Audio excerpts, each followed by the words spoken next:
The sun has left and forgotten me. It's dark, I cannot see. Your stories don't define you, but how you tell them will. Hi, I'm Sarah Elkins, your host and chief story maker at Elkins Consulting. The way you share a story makes a difference in how you're being perceived by the people around you. But did you know that the way you tell your story also contributes to your identity and your internal messages?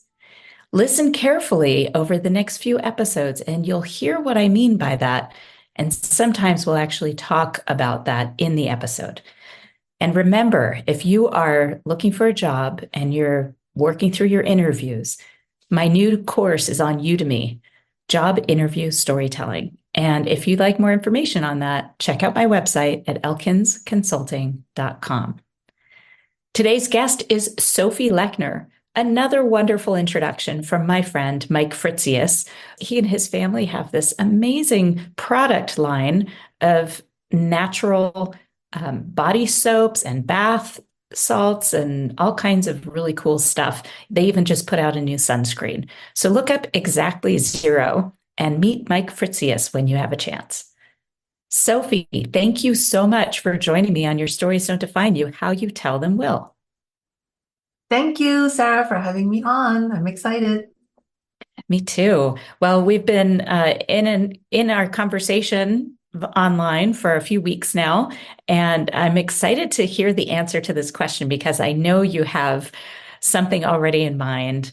I would love to have you share something about yourself that most people don't know about you. And I ask this question so that as our listeners get to hear what you do in terms of your income and what really drives you, they'll have a little more context for who you are, a little more dimension on your identity. So, do you have something you can share with us? Yes, I think what most people don't know about me is where my passion for connections between people comes from. And I think it's growing up, and this took, decades for me to actually go back and decrypt. But growing up, my mom was French, and she grew up at a time when she was 10, the Second World War was declared. So there was a lot of, fear about the Germans and what was going to happen and everything else. And so my grandparents' house was a nice house, and it was taken over by partially by a bunch of soldiers. And so I grew up hearing the stories that my mom told me about how they got friendly with this German soldier who was staying in their house and all his stories. And so that was part of what I heard growing up.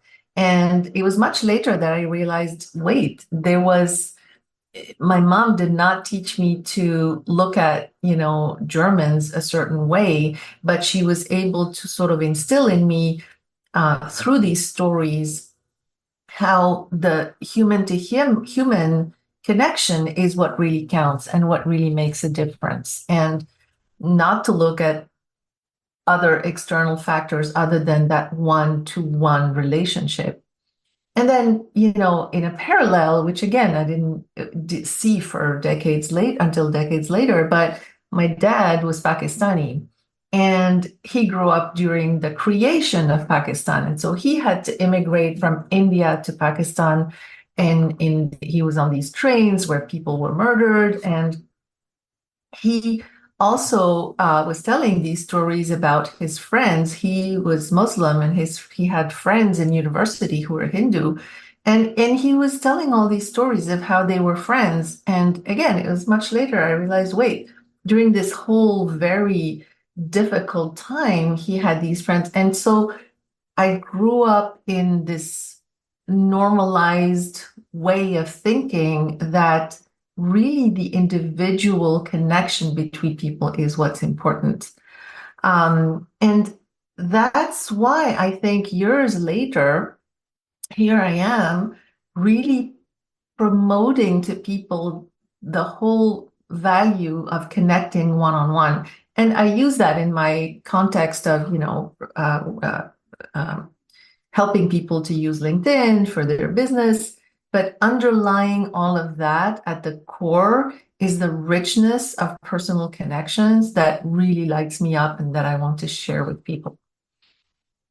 I love that, Sophie. I love that so much because it resonates with me, especially now when it's so easy to jump to conclusions about people and based on what they look like or where they're from or what their name is. And I find that when I can connect just with one individual, then we can open the door for potential thoughtful conversation. Mhm. I do get sensitive sometimes because I'm a Jewish woman living in a place where there aren't very many Jews, and I'm benefiting from that right now because I'm not experiencing the extreme anti-Semitism here in Montana that I might somewhere else.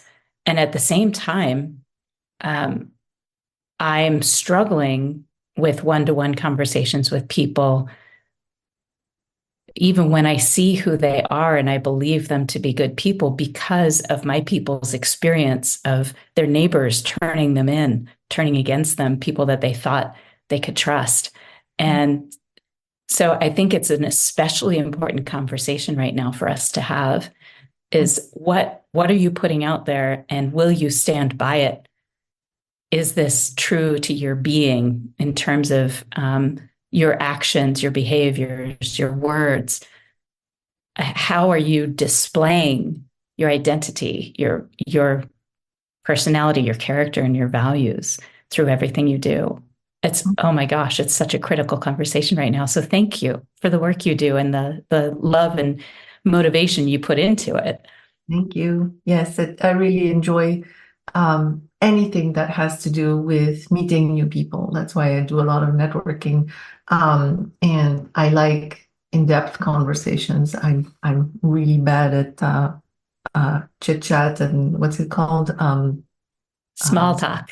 Yes, small talk. So I'm not crazy about real, in real life events because I find there's a lot of that. And somehow online, I'm finding that you can really set the tone more easily and have a lot of these much deeper conversations. And actually, that's why I like LinkedIn as well, because I find that you can have a depth of conversation if you want and if you initiate it that way and set it up that way that you can't really have as much, I find, on other platforms. So that's one other thing as well.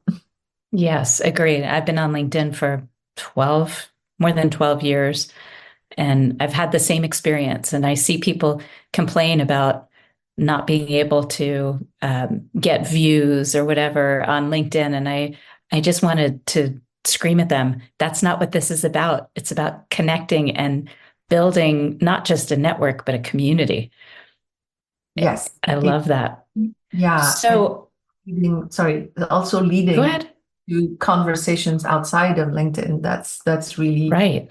the whole goal is really to, plant seeds for potential relationships and then, harvest whatever ones come out of the whole process and have those conversations where you can go deeper. For sure. So have you met people in person that you met online through LinkedIn? Yes, yes, I've had such lovely experiences. Particularly recently, I went to London for a week, just for a very, very good friend's birthday and all the celebrations around that. And I've had clients in London, and wherever I go, I try to meet any clients I've had there. And so I organized to get together for a drink with three people who had been clients in the past. And it was just so lovely because there was just this such a common ground, and yeah, it was absolutely lovely. And we're actually having regular calls now just to kind of keep that little bubble group together.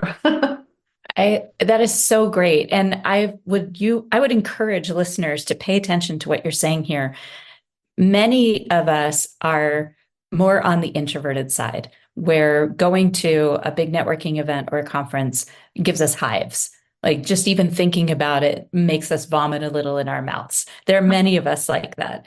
And yet networking doesn't have to be like that. And I'm encouraging you, listeners, listen to what Sophie is saying. She doesn't love small talk. She doesn't love going to those big events in person, but she's nurturing these online relationships and then taking them in person and building an incredible community of supporters and encouragers and referrals for her business. So, listeners, I hope you're paying attention to this. It's important information. Yeah, and I have had several people invite me to, let's say, a brunch in the city for whoever is around. I've been recently, a couple of weeks ago, I was invited to a brunch by someone who lives in Israel, and she was over in New York on her way to somewhere else, and she gathered the people that, she likes and trusts and enjoys talking to. Around the brunch. So there were maybe 6 or 8 of us, and the conversations that we had were, so much deeper. And I've been doing a lot of that, and I think I'm going to start doing my own. It's really fun. For sure. Well, many of my listeners probably know that I hosted an event called the No Longer Virtual Summit. And it is based on the relationship I built on LinkedIn, the relationships I've built on LinkedIn. And the first one was in 2017. So I started nurturing relationships in 2014, 2015. In mid 2016, like August 2016 is when this idea popped into my head. And I invited all of these LinkedIn connections that I had nurtured really close relationships with. And I had only met one of them in person in all that time. And we had 23 people meet in Atlanta, Georgia. I flew in from Montana. We had 2 people fly in from parts of Canada. We had people fly in from all over the US. And it was absolutely magical. We just spent 2 days together, learning together, growing together, nurturing these relationships. And we did it again in 2018, 2019, the beginning of 2020. We met in the last 2 days before everything shut down in the US, which was interesting. And we met again in 22 and 23. And this year, we met in Missoula, Montana. For the first time, we met in Montana. And it has always been completely different every year. Many people come back every year. We have probably a 50 or 60% return rate that people come more than once. Probably more than that, probably higher than that. But what you're saying is absolutely resonating with me because I don't love going to conferences, which is part of why I started my own.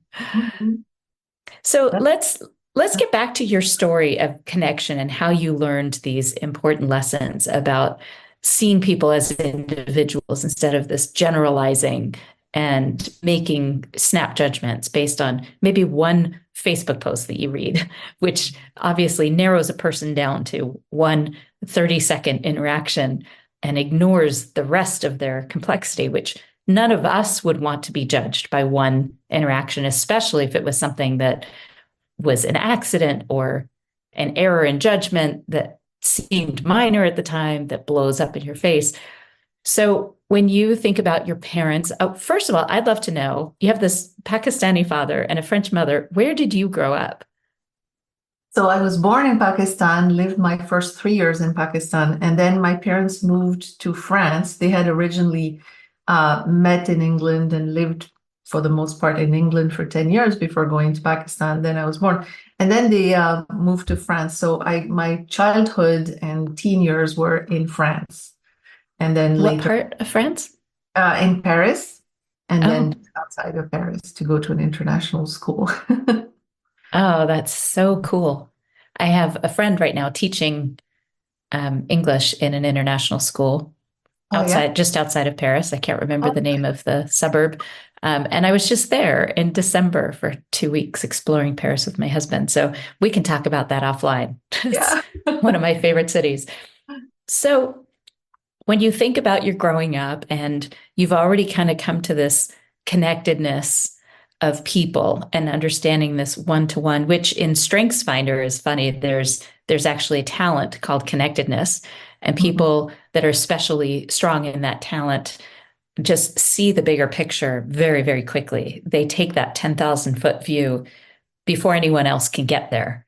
Mhm. They're already there. They're like 2 steps ahead of 10 steps ahead of everyone else in terms of seeing that bigger picture and understanding how things connect. Often it seems like they're pulling things out of the ether of this person needs to meet this person. But really, it's just their brain makes these flash connections so quickly, they don't even know they're doing it. Yeah, So I'm seeing that in you very easily.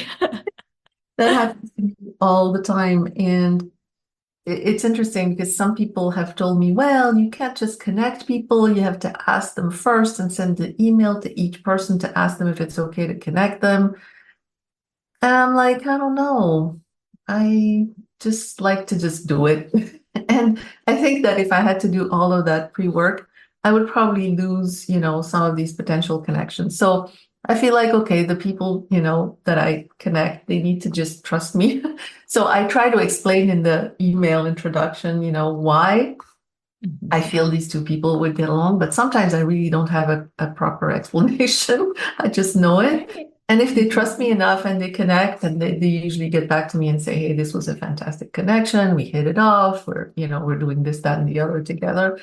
Mhm. So yeah, I'm always doing this. And it it kind of it almost gets in the way of my doing networking because when I do networking, I like to really connect with people. So I have to have the one-on-ones, I can't just. So I then do I that all have the the time. one-on-ones. Yeah. And every time I have one-on-one with someone, I'm jotting down in my book, all the people I want to connect them with. And it's usually between 4 and 8 people. So that's a lot. So if I It go to is. one networking event, then I meet with, 10 people from that event, and that's not even everybody. And then I have to make, all these introductions. I make these introductions. It becomes a lot of, follow-up Managing. work, which I love doing, but I need to kind of manage that whole, flow of work that comes to me. Yes. Well, and in StrengthsFinder, you use your other top talents. So if you lead with connectedness, but you happen to have a ranger in your top talents, which is somebody who is very quick to categorize things. So the way they approach something is the first thing they do is they put things in categories. And that doesn't necessarily mean they're neat.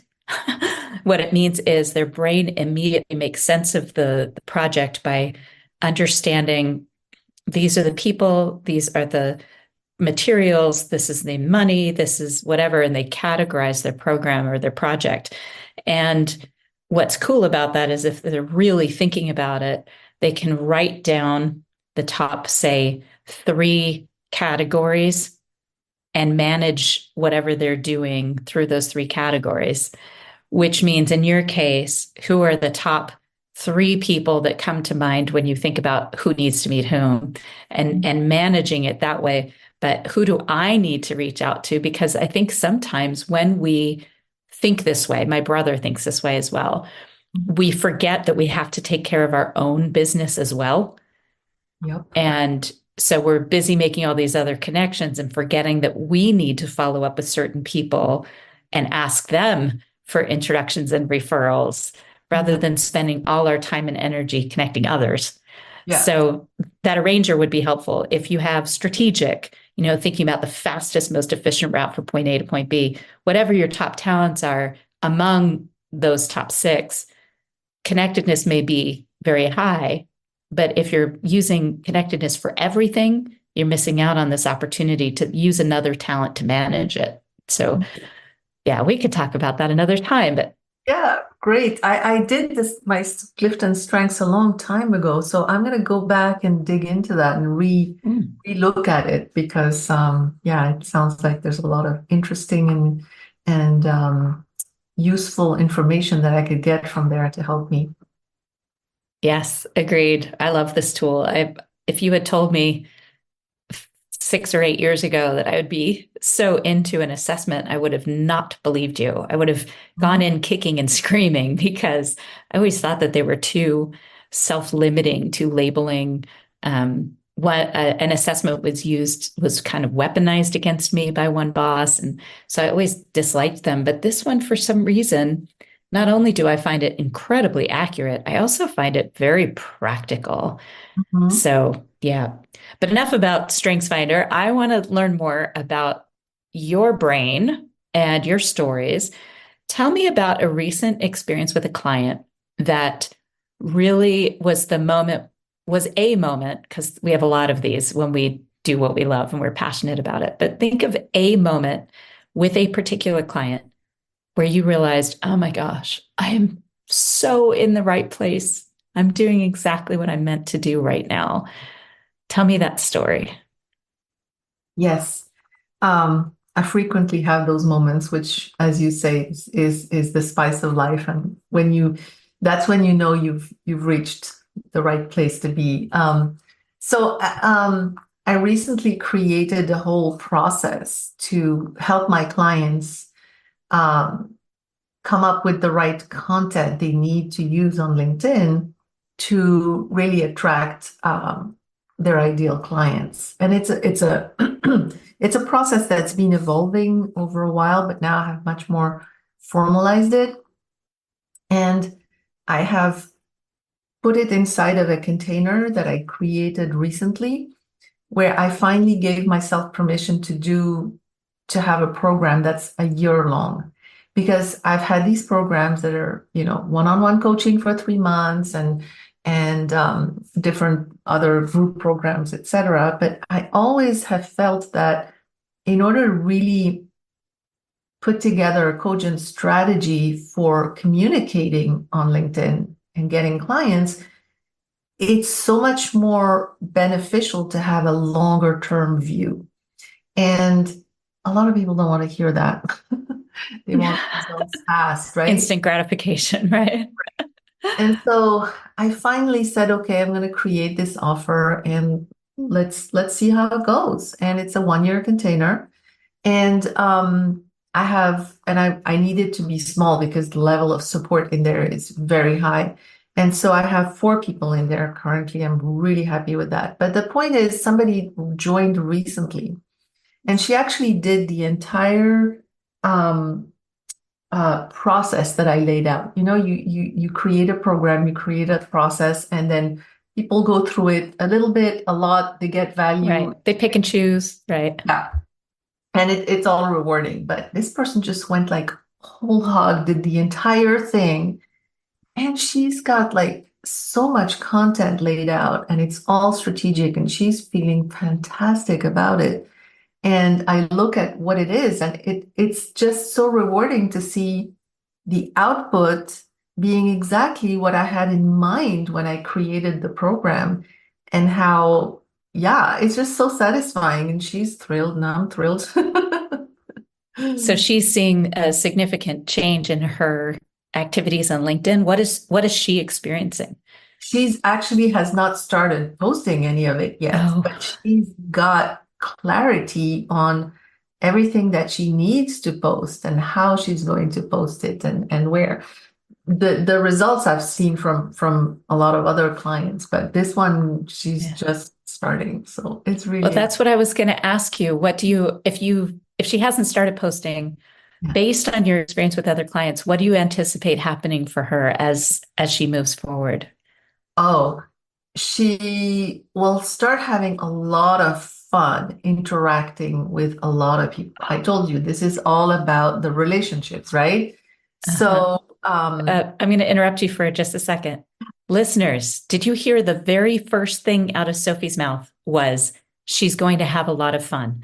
Yes, she will see income producing results. But the first thing Sophie said was she will have a lot of fun. And anyone who has ever struggled with any platform and making themselves do it, you know that having fun, making it a fun, enjoyable experience is going to change your entire outlook on that platform. Sorry. Okay. Continue, exactly. Sophie. Yes. And it's funny because we started our whole conversation around vibes. I don't know if that was before we were recording or not. Yes, but that's okay. We will review after you say what you're going to say. Yeah. So we started our conversation with talking about our vibe and how having this high, not necessarily high energy in the traditional sense, but like positive vibe makes a difference to all of your interactions, right? In the same way, if you're not having fun with your LinkedIn, and a lot of people don't, that's why they come to me. That's true. Or, for that matter, anything in your business, if you're not having fun doing it, it's just not going to work. And so, by hook or by crook, you have to find a way to make things fun. That's what I believe anyway. So, when you focus your LinkedIn activity not on, oh, I have to post, oh, I have to do this, that, and the other, but who are the people out there that I'm going to meet today? What are the relationships I'm going to build? What am I going to hear about, an idea, a concept, a story that I've never heard before? When you go in with that curiosity and that activation, all kinds of magic happens. So fun and magic, right? But you were asking me what she's going to experience. So she's going to have fun expressing her thoughts and her particular perspective on things. She's going to have fun having comments from people on it and interacting with that. And then taking that into relationships and calls, and some of those people will become clients. They'll see what she stands for, what her different perspective on things is, her tone, her vibe, her personality, and her ideal clients will sort of sift themselves into connecting with her. And the people who don't connect with that vibe and that content will sift themselves out. And that's very effective in getting your ideal clients. Exactly. Exactly. Yeah. I think, again, listeners, this is a really important part of the conversation, that you are putting out a kind of energy with every interaction, and you are going to attract the people to you that your energy resonates with. Mm-hmm. So when you are intentional about this, you will bring in the people that are right for working with you and weed out the people that won't be right in working with you. So keep that in mind. Let's talk a little bit about the vibe again. You said that just this morning, because you're in New Jersey and I'm in Montana, so you're 2 hours ahead of me. Mm-hmm. And you said that just this morning you hosted a workshop on. No, I attended a workshop. Oh, you attended. Oh, sorry. I misunderstood. Attended a workshop about vibe and Mm-hmm. what you're putting out there. And I said something about, yeah, it's kind of like your personal brand. And let's talk a little bit about that, because I think people forget. I know I do sometimes. I can't tell you how many times I start a post and then delete it because I realize it's not the vibe I want to share. Mm. It doesn't demonstrate who I am in a way that makes me feel like it's in alignment with who I want to be. Mm. So tell me a little bit about what your answer was so our listeners can hear when I said, yeah, it's kind of like personal brand. Yeah, so I think your vibe is really part of your personal brand, and your personal brand is part of your vibe, but there are two different levels. I think the personal brand is really more intellectual, sensory in the sense of, colors and all of that, and feelings. But I think that the vibe is just at another level. It's more like the energy,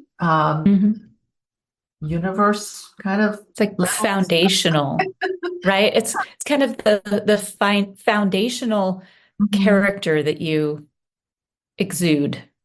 Yeah, and it has to do with your mindset and the way it comes back to connections and interactions and relationships. Because if you're sitting by yourself in front of your computer, I don't know that you have a vibe. I mean, yeah, you probably do, but it's as soon as you have a person in front of you that something happens in that connection, and that's when your vibe sort of manifests itself, I believe. So if you're feeling in lack and in need and in fear, that's the vibe that's going to come across. And it's important for us to embody the right vibe, like a positive vibe, a vibe of who we really are, so that we can establish a connection with someone and they will want to interact with us. Yeah. So My first thought is I have a friend named Anna Strange, and she is a marketing person here in Helena, Montana. She's amazing. And the reason she popped into my head is that every time I'm around her, I feel a sense of joy. Even when she's not feeling great, she exudes this warmth and, I guess, gratitude. She embodies this energy of it's going to be okay, even when things are hard. And that's the vibe she gives me. And I'm in my head, like I'm immediately going to the opposite. There's somebody in town, I won't mention their name, that when I'm near them, I just feel this sense of foreboding because they're so negative and everything, their energy, just even when he says something that he's happy about, that there's like this edge of, but it's not quite what I want, or but I want more, or I think it's going to change tomorrow. Like there's this always an edge of, I'm not sure I really want to be around this person because he gives us this energy of, as you mentioned, kind of a fear energy, the opposite of abundance energy. Yeah. Yeah. So tell me about somebody that does that for you, like the good versus the kind that you either avoid or try to, I don't know, guide to a different place. Yeah, it's interesting. I think with age, you learn to trust your gut. I think this is what we're talking about. Like when somebody just, every time we think of them, we're like, it feels like a prickly sweater. Like I'm very sensitive to wool. Like I can only wear wool if it's like the softer cashmere. So the idea of a scratchy sweater is like really, and that's how it feels sometimes when you meet with certain people. You're like, I don't want to be here.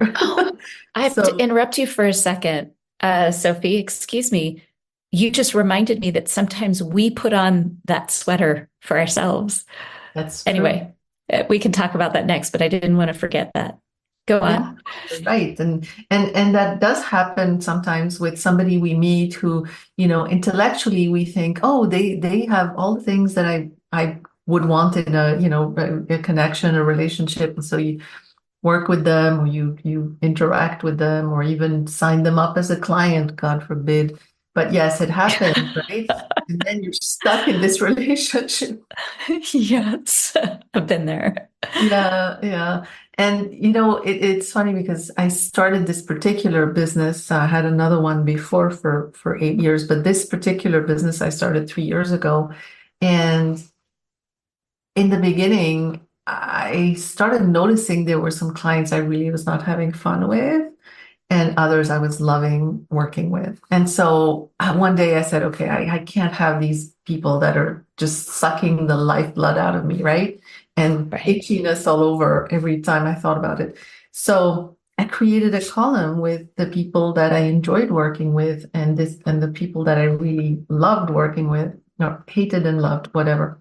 And I looked at what were the common denominator, of the people that I love working with. And that's how I came up. This is a bit different than what you were asking, but that's how I came up with mission-driven entrepreneurs as my target, audience, because that's what all the people I loved working with had in common.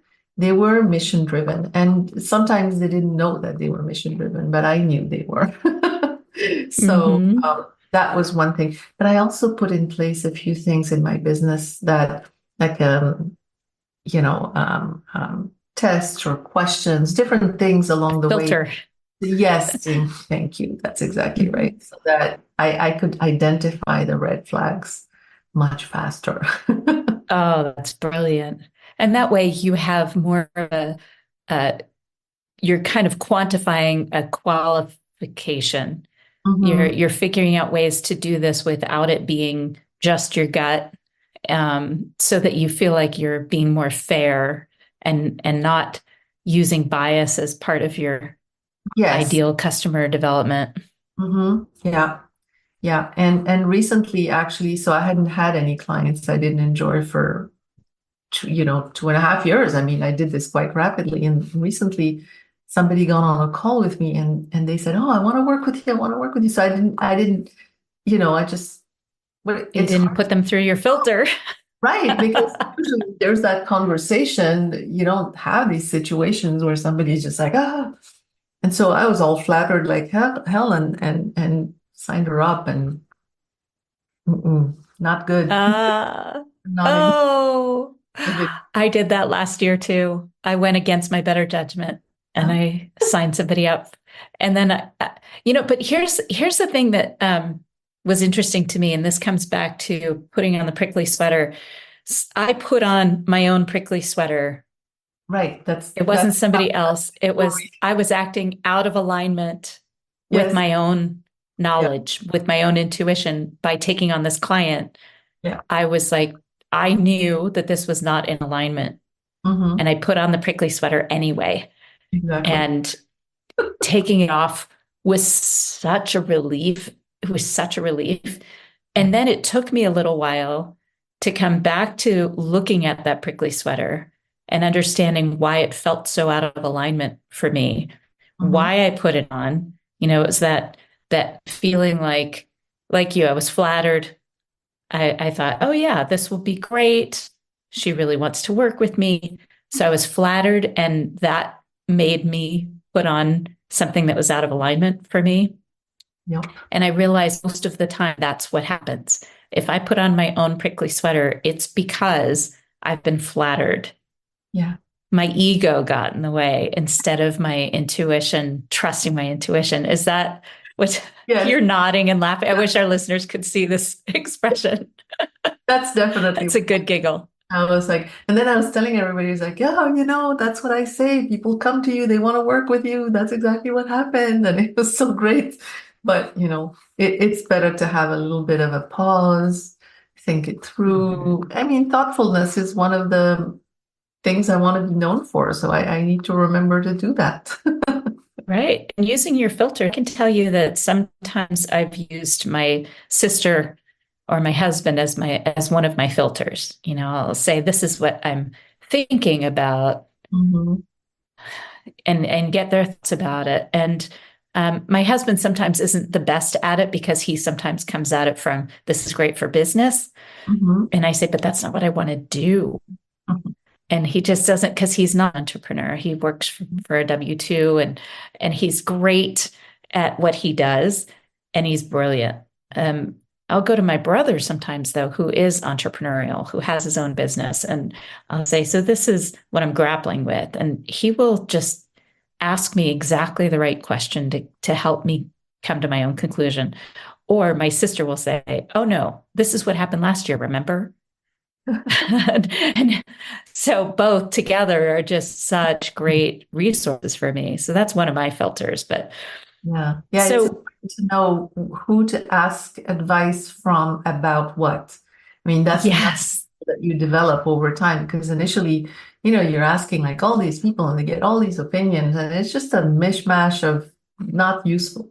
But I love the fact you're saying you go to your husband for specific this or that question and then your brother, your sister. When you learn to do that, it's so much more helpful than just getting a slew of advice. And there's another thing Right. that I want to bring up with you. I don't know if you've ever done your human design. We talked about Clifton's strengths, but I think human design is an amazing way to get to know yourself. And for example, I'm a manifester and I can ask for advice from people, but I really need to be very careful in what I take and what I don't take, and to recenter on myself and just do what I know in my gut is right. And Mhm. I have learned that only recently, and it's a very important lesson. So human design is great too.